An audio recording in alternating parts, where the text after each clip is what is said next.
an exit, a finale, death. When I was a kid, I remembered I never even believed in death. I never even knew of death.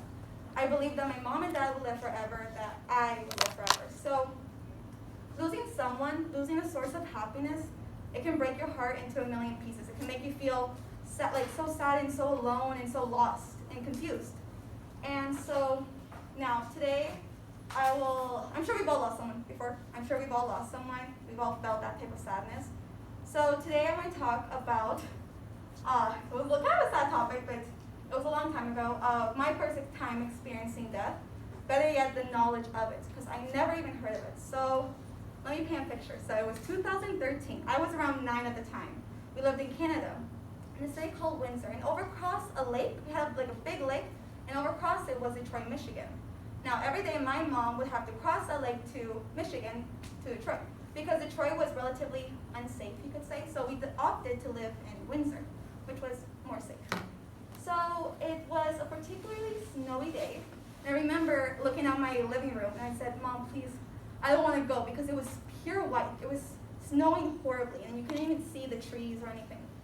And I begged her not to go, and also I begged not to go to school, because obviously I didn't want to go to school. And on that day, turns out that my friend Gabby, she was probably maybe a year older than me. We were around the same age. This is probably the only picture I have of her. And that day, her dad, her brother, and sister would pass away. Well, no. She would pass away, and her brother. They crossed that bridge, and the trailer had hit them. So she died, and also her brother. And it really broke me. I remember entering the receptionist's office, and there was a picture of her. But I thought it was her sister, because they looked identical. They looked so alike. And I didn't really feel anything. Everyone was crying. I remember entering dance class, because this was dance, by the way. This was ballet class, actually. And I remember entering that class, and people were crying horribly. And I didn't understand why. Why would they, turns out everyone knew her sister, and I just didn't. And I don't know how, but I figured out that it was actually Gabby. Her name was Gabby. And yeah, so she had passed away. And I remember I was so confused, because it wasn't like we were best friends. I just knew her. And it kind of made this confusion in me. I remember I would cry at night because I didn't understand. I never even knew about it. So it was this horrible experience that I had had. And also my mom would not really help in that situation. I remember I was so scared, and the whole idea about the world ending, I started to ask her, Mom, how will we know the world would end? And she told me when Jesus comes and he brings his followers with him. And I was I would pray at night saying, Jesus, please don't come. I know your plan. So if I know your plan, it can't go through. There's no, if I know it, it can't go through. So I would pray about that night.